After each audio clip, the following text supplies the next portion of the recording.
అందరికీ నమస్తే అండి. నా పేరు మనుగురు బాబూజీ. నేను గిరిజన విద్యార్థి సంఘం డివిజన్ అధ్యక్షుడిని అల్లూరు జిల్లా.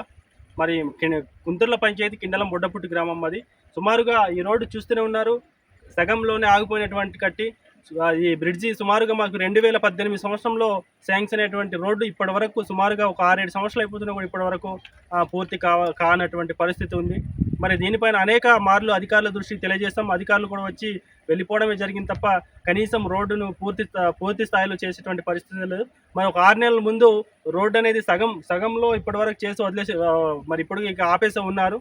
మరి ఈ సగంలో చేసి వదిలేయడం వల్ల మధ్యలో పెద్ద వాగు పొంగిపోయి మనుషులు కానీ, గొడ్లు కానీ, పశువులు కానీ అటు ఇటు వెళ్ళలేనటువంటి పరిస్థితి ఉంది. ఇప్పుడే ఇదిగో చూస్తున్నారు. ఈ విధంగా ఉన్నటువంటి గడ్డకి పెద్ద వాగు వచ్చినప్పుడు, వర్షం పడినప్పుడు అటు వెళ్ళలేనటువంటి పరిస్థితి. సుమారుగా ఒక 4 నెలల వర్షాల కారణంగా మా గ్రామస్తులందరూ కూడా ఎక్కడ వెళ్ళలేనటువంటి పరిస్థితి ఉంది.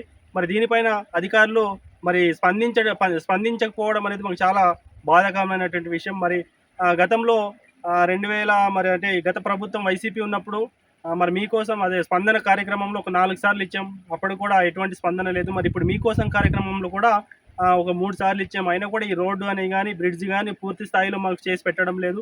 అదేవిధంగా మరి సపరేట్గా గౌరవ కలెక్టర్ గారు కూడా కలుస్తూనే ఉన్నాం. అయినా కూడా అవుతుంది అంటున్నారు తప్ప ఇప్పుడు అవ్వట్లేదు.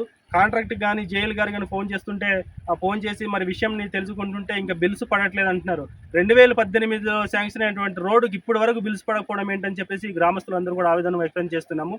మరి అదేవిధంగా మరి వర్షాకాలంలో పూర్తి జల దిగ్బంధం అయిపోవడంతో ఒక అంబులెన్స్ కానీ రాలేనటువంటి పరిస్థితి. మరి మేము ఒక రేషన్కి పోయి వెళ్ళి తెచ్చుకోవాలని కూడా ఇబ్బంది. కనీసం పెన్షన్ కూడా ఇవ్వడానికి కూడా మాకు సచివాలయ సిబ్బంది రాలేనటువంటి పరిస్థితి. మేము వేరే గ్రామాలకి నడుచుకుంటూ వెళ్ళి తీసుకుంటున్నటువంటి పరిస్థితి. కనీసం 2018 నుండి ఇప్పటి వరకు ఇంత కూడా పనులు జరగకపోవడం కారణం ఈ రీసెంట్గా ఒక 6 నెలల ముందు ఈ బ్రిడ్జ్ సగం చేసి వదిలేనటువంటి పరిస్థితి.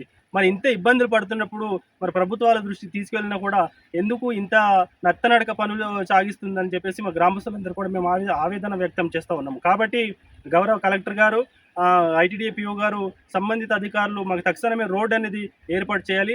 లేకుంటే పెద్ద ఎత్తున మేము మరి రోడ్ ఎక్కేటువంటి పరిస్థితి వస్తుందని కూడా ఈ సందర్భంగా తెలియజేస్తా ఉన్నాను.